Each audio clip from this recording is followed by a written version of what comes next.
What we have here is the root cause of the decline in human interaction, the first generation iPhone.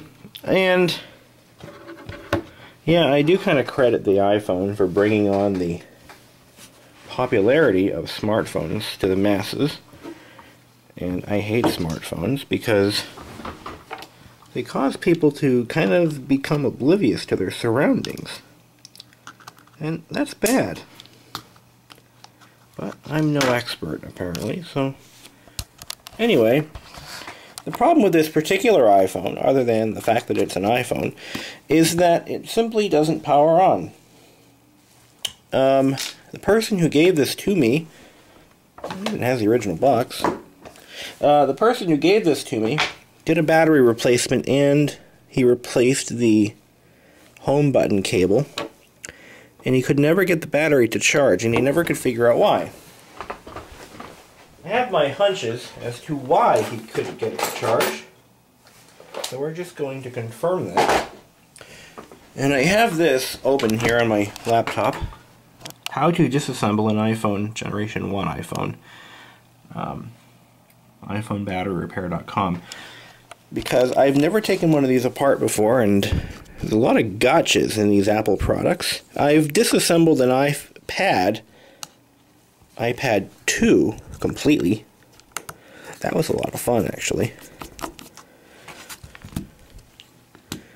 And I mean that when I say it was a lot of fun.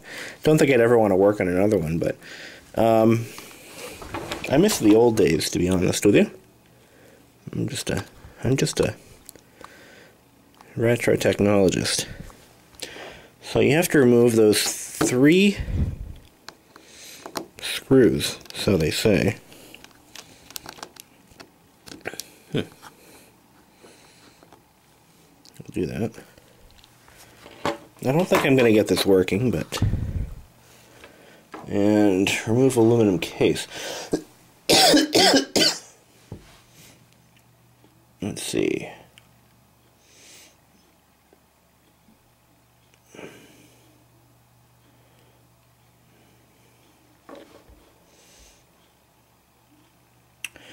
It says to use your thumb in what they call a power motion. Now this one's already been cracked open, so it shouldn't be horribly difficult to get it apart.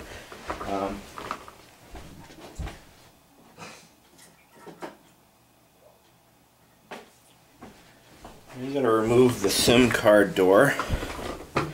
This one has an externally replaceable SIM card, which I don't think they do anymore.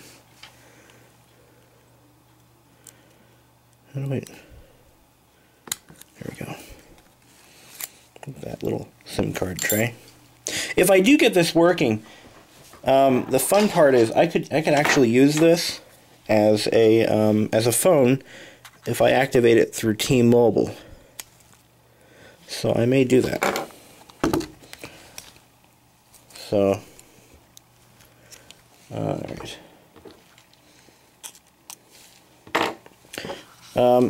If I was at my shop where I work, I would probably be using a black stick for this. A black stick is a little black piece of plastic that kind of serves as a sacrificial tool when dismantling these products, and that it doesn't damage the aluminum housings. But a black stick would never actually fit in these tiny grooves. Oh, for God's sakes. See, I don't want to break the cable again. He's already got a new one. And I don't know if he broke the home button cable when he started working on it originally, or if it was broken when he got it. I don't think I got that answer from him. Okay, we're getting somewhere. So, Jesus. Yeah, that cable, this is the camera cable, and that's easily broken, but we're going to just unplug that. Alright. So here's the battery he put in. And I don't see any lifting of the... Okay. He said that if he applied power to the battery directly, it would power up, but it wouldn't charge it. I think that was the issue. He couldn't get it to charge. So that might be the problem. And I just confirmed by plugging it into an iPhone or iPod charger that it wouldn't power up. I heard some steam. And looks like you got the batteries connected properly, but I see what could be a short here in this little solder joint. So I'm gonna just scrape that away. Yeah, I think it's definitely shorting out. Yeah, totally. Oh yes. Well, that would explain why it's not charging. Because it's shorting out against the RF shield here. And I see that's pretty sloppy right there. Okay. Yeah, there we go. I bet you right now it'll turn on. So let's get some power to it. This may not be enough juice, but I'll try it.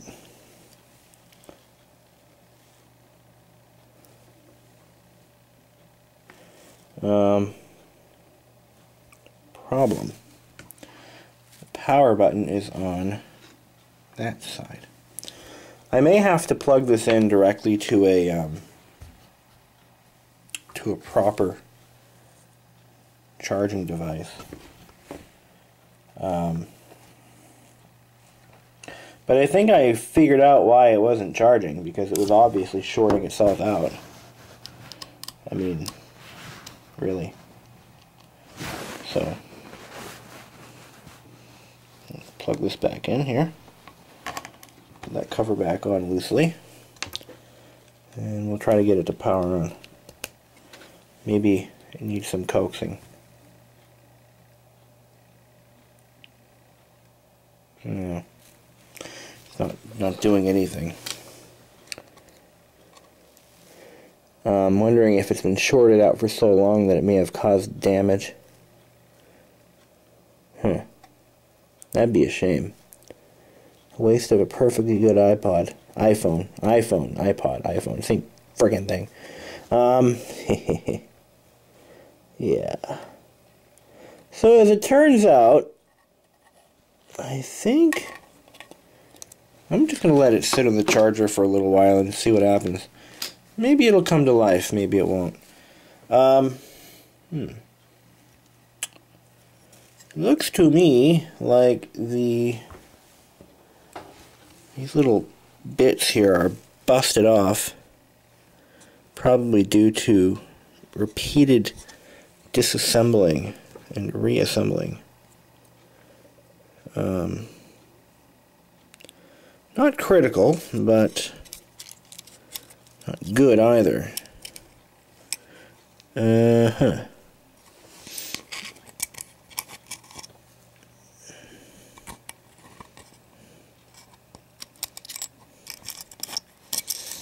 Well, we'll just see how it works without those.